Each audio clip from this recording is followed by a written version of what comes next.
CNBC-TV18, embarking on a quarter-century of excellence.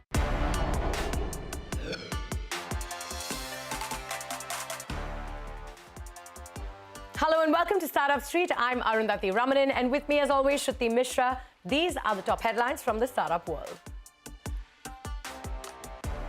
Court files a lawsuit against Baiju's own White Hat Jr. over payment dues and violation of license contract. Alleges that White Hat Jr. agreed to pay $4 million over 4 years to license coding education platform. Also claims that White Hat Jr. did not honor the payment schedule while continuing to leverage its coding courseware. Commercial EV maker EKA Mobility enters into a long-term partnership with Japanese Mitsui and the Dutch VDL Group. Both plan a joint investment of over $100 million into the firm in a phased manner. Mitsui to make financial investments in EKA Mobility, and VDL Group will transfer technology. Government directs social media platforms to take additional measures to not host advertisements of fraudulent loan apps. Industry has asked social media platforms to ensure compliance within 7 days.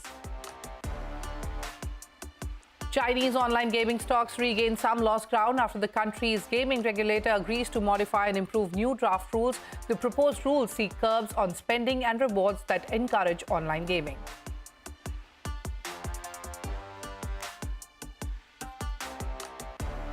Well, those are the headlines we've been tracking for you this evening.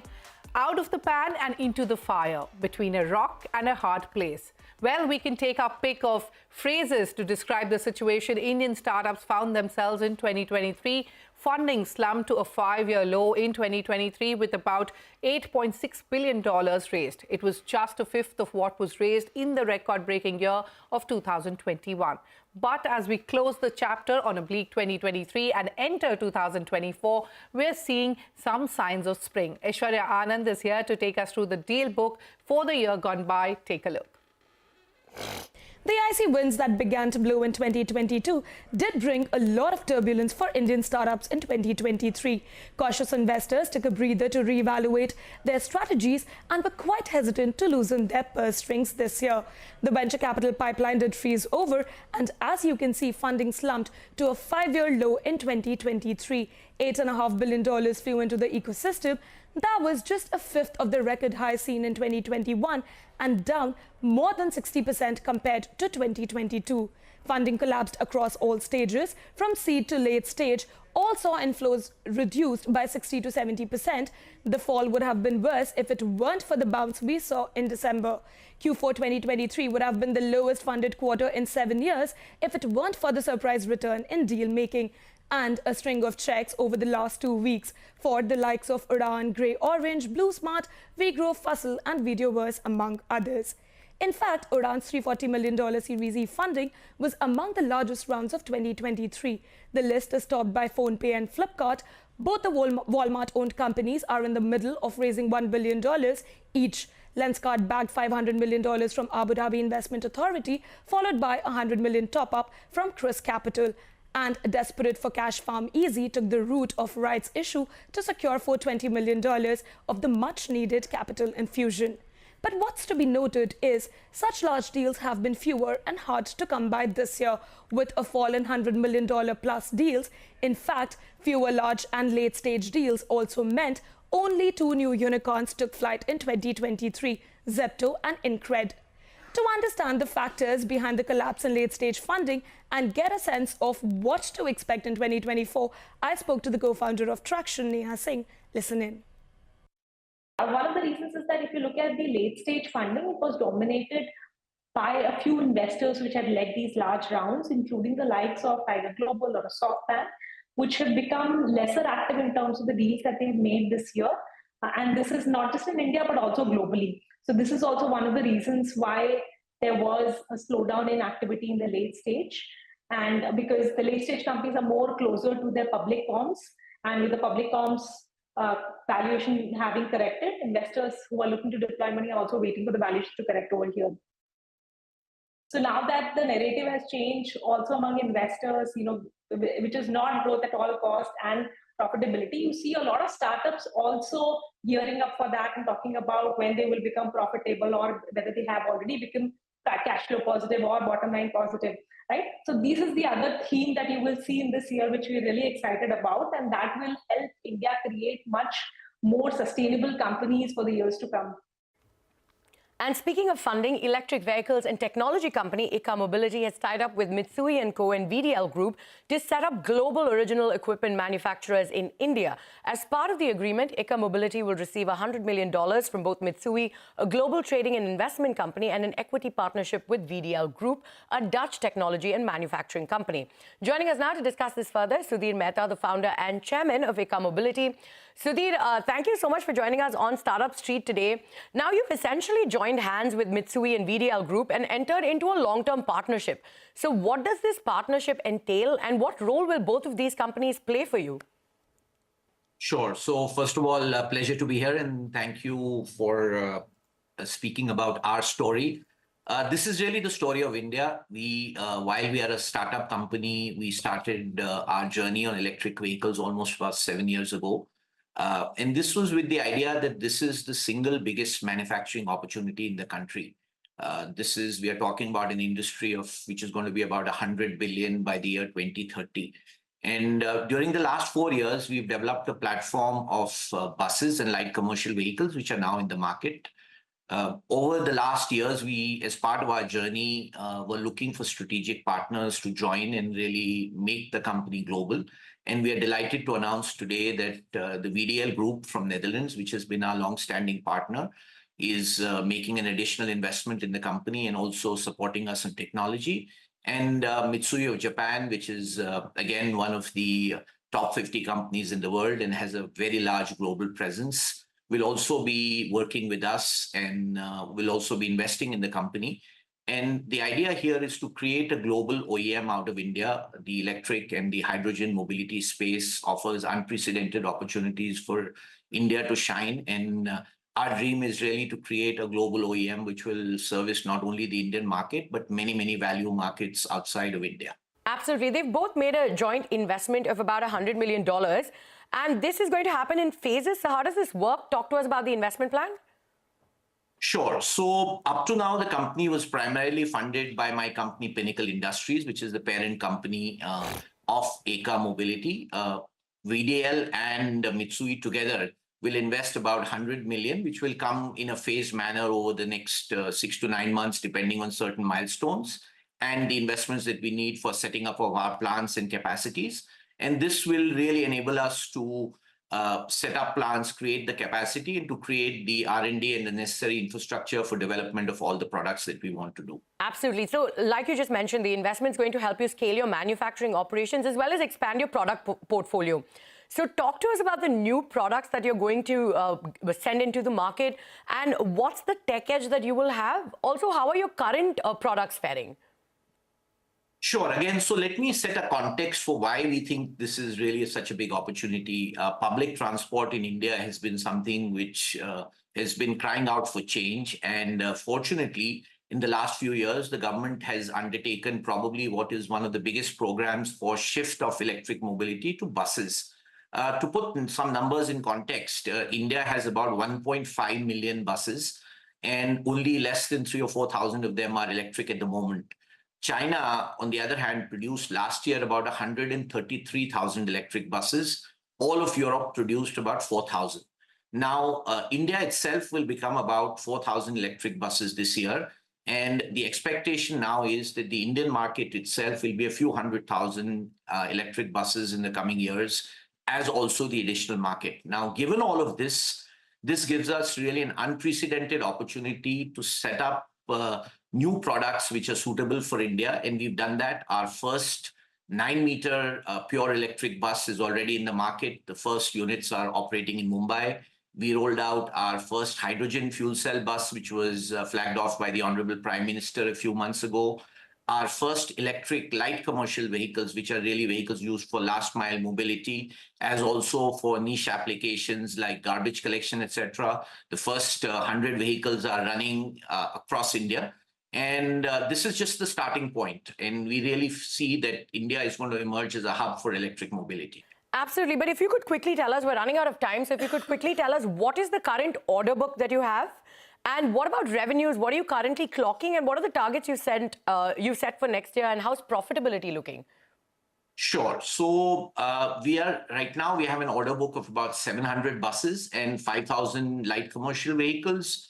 This month, we will make about 25 to 30 buses and about 50 to 100 light commercial vehicles, which will slowly be ramping up. Our idea is, as the tagline EKA actually means coming together.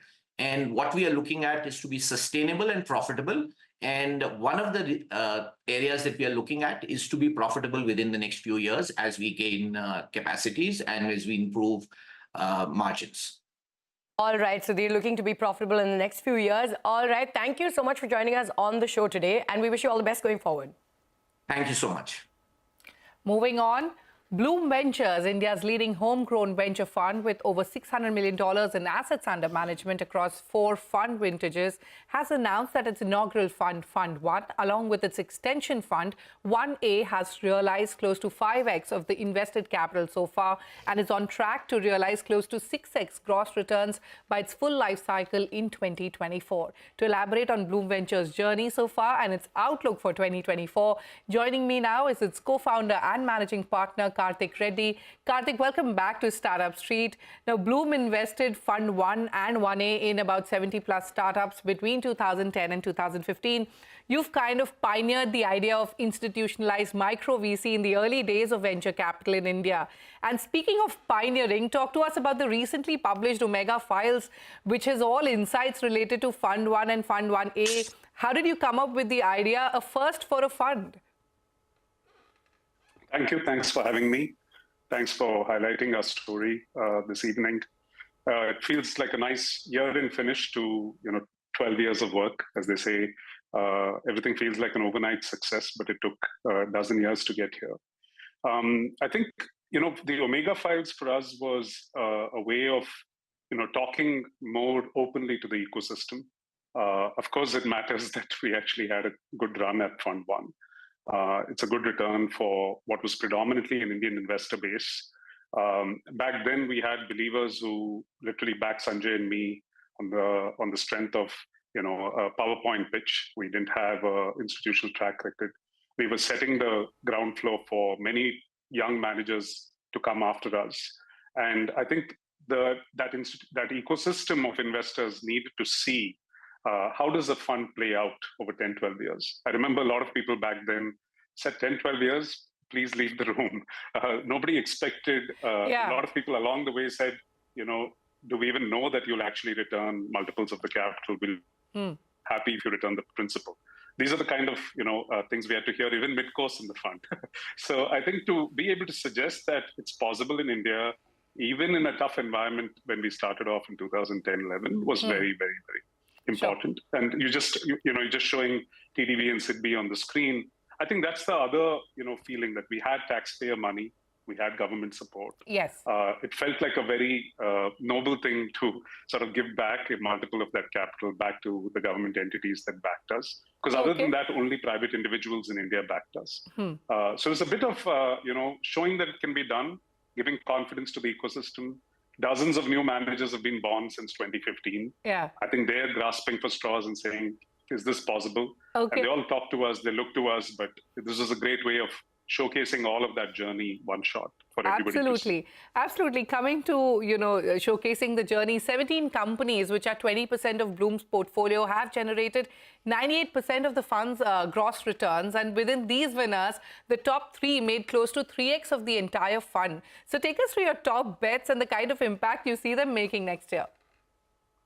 Again, there is something that's talked about a lot. It's called the power law in the venture capital business, where usually this happens, where the top 10, 20% of the companies yield most of the financial gains. It's not like the other journeys were not worth it. They've all culminated in their own ways. But what matters to investors are these large outcomes, and those are the 17, and of which Grey Orange, Carbon Clean, and Turtle Mint are the big 3. It's not like, by the way, there's a curious side note here.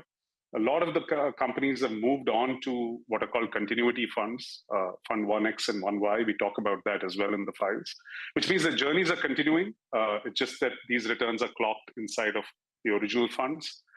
So a unicorn like Purple is doing phenomenally well, but its returns are not in the top 3 in this fund. So it's just a question of when they were exited out from this fund. Those companies, Purple Turtle Mint and Cashify, were exited in 21 out of these funds, so they're showing slightly smaller returns. Okay. Grey Orange and Carbon Clean, I think, are a very proud moment for India as a whole.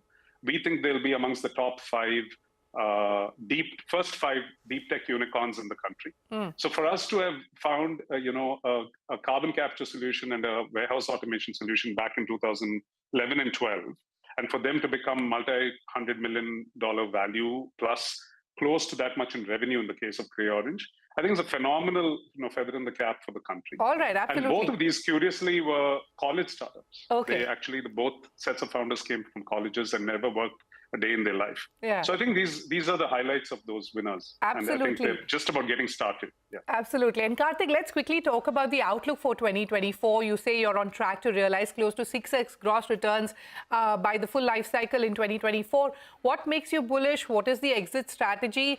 What sectors will you be betting big on in 2024? And if time permits, one advice you would like to give out to founders and investors? Yeah, I think the first fund folks are very well sorted, right? If they've survived a decade, they've all kind of figured out paths to profitability, sustainability at this point.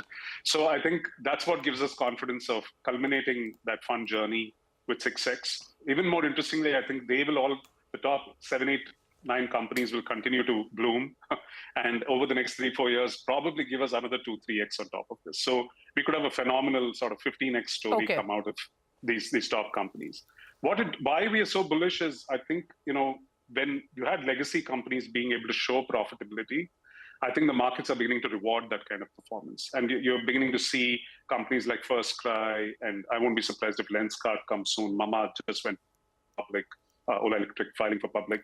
So I think the confidence that we have market leaders and new category creators which have the shot at turning profitable is getting well entrenched in the Indian public markets. And for the first time, though we used to think about, public is a very long last step in the journey, public markets and the confidence in that are going to drive, I think, earlier and earlier confidence down the value chain to Series D, C, E, B. And you just mentioned earlier in the program that you suddenly saw an uptick in December. I think it's a function of public markets driving that confidence. And advice is pretty much that, right? I mean, you have a finite amount of capital, and I think in India, the market is basically saying, show us sustainable, profitable growth, and we'll reward you in space, both in public and private markets. All right, Karthik. Unfortunately, we've run out of time, but many thanks for joining us today on Startup Street, and wish you the very best in the coming year. Thanks for having me. Happy New Year to everyone. Cashback and coupon platforms have benefited from the growth of online shopping. Startups operating in this industry are gaining popularity not just because of affiliation and brand recognition, but due to customer engagement. One such startup, Cashkaro, registered an over 2-fold year-on-year growth in the last fiscal year. Joining us now to discuss this further, Swati Bhargava, the co-founder of Cashkaro and Earnkaro. And with me is also Shruti Mishra. Swati, thank you so much for joining us on Startup Street today. You registered an over 2-fold year-on-year growth with operating revenues of over 200 crore rupees, around 216 crore rupees in the last fiscal year. But obviously, this came alongside heightened expenses. So talk to us about the key drivers for your revenue growth and how do you plan to cut down your expenses going forward? Hello, great to be back on Startup Street. We started here with our Young Turk story about 10 years back. So CNBC holds a special place every time we come back. Well, FY23, we closed revenues of 252 crores with losses of about 10 crores. Now, that itself, I feel, is good in the Indian startup ecosystem because generally losses are much higher, but we've managed to sustain growth while actually reducing losses, which sort of speaks to the performance-based and the high ROI nature of our business. And what has driven this growth is essentially the 5 verticals that we have at Cashkaro. So Cashkaro, which is a cashback app, online shoppers are logging in on Cashkaro, shopping via Cashkaro at Amazon, Flipkart, Myntra, Jio, all their favorite sites, getting cashback on their shopping, transferring to their bank. So that makes us India's largest cashback and coupons app. And we've seen success of cashback sites globally. So great precedent for India to follow there. We also have Earn which is a social cashback app, and Telegrammers, WhatsApp group owners, housewives, students are using Earn to make their affiliate links for products of any e-commerce site, sharing it on their WhatsApp groups and earning money from the commissions that, from the clicks that they get. Sure. So Cash Karo, Earn Bank Buy Store Network, buy verticals, all driving growth. All right, Swati, Shruti this side. You're aiming to hit profitability in the next 2 years. What are the targets that you've set for yourself and going forward? And also, are you on track to achieve that profitability in 2 years? Well, our losses right now are about 10 crores, which are very manageable even right now. If we wanted to do profitable, to be profitable, it would just mean cutting down on some marketing expenses. But, at the start of your show, you were talking about how it's been hard to raise money, and we actually raised 130 crores last year. So we are actually trying to deploy it actively, which might mean that, temporarily the losses go up because we need to invest in branding. We actually just got Genelia D'Souza as our brand ambassador as well for our Diwali campaign. So profitability is well within reach. It's almost there in any year that we want. But I think we are trying to delay it for a couple of years so that we can focus on driving growth. Absolutely. So you're seeing growth across all your verticals. Now, let's talk about your user base. You also want to grow that significantly from the current 2.3 crores. So how do you plan to do this? Any new partnerships, and how much have you paid in cashbacks this fiscal?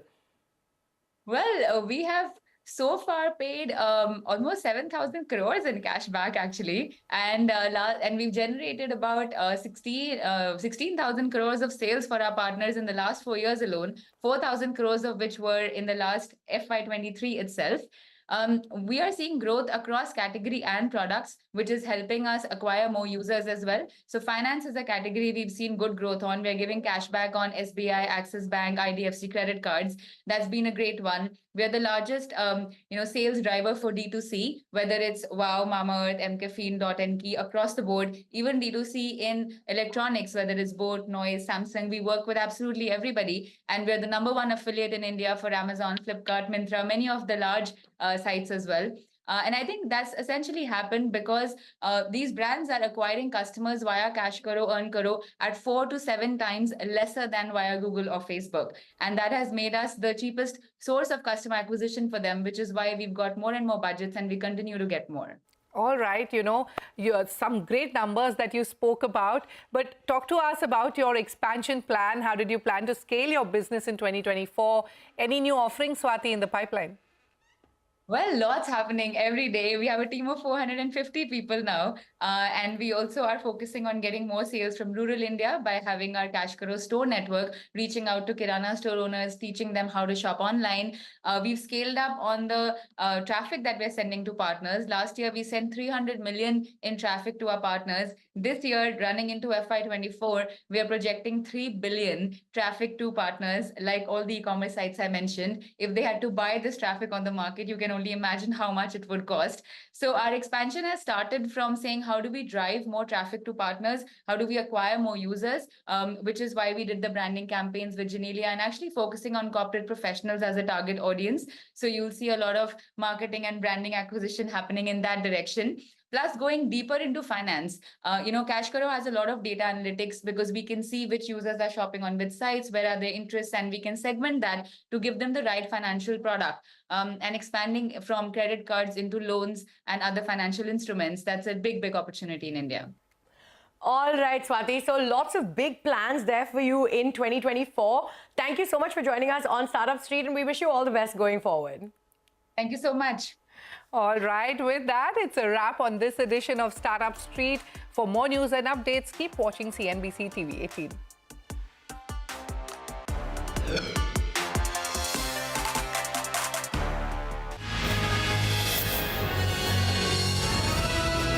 CNBC-TV18, embarking on a quarter century of excellence.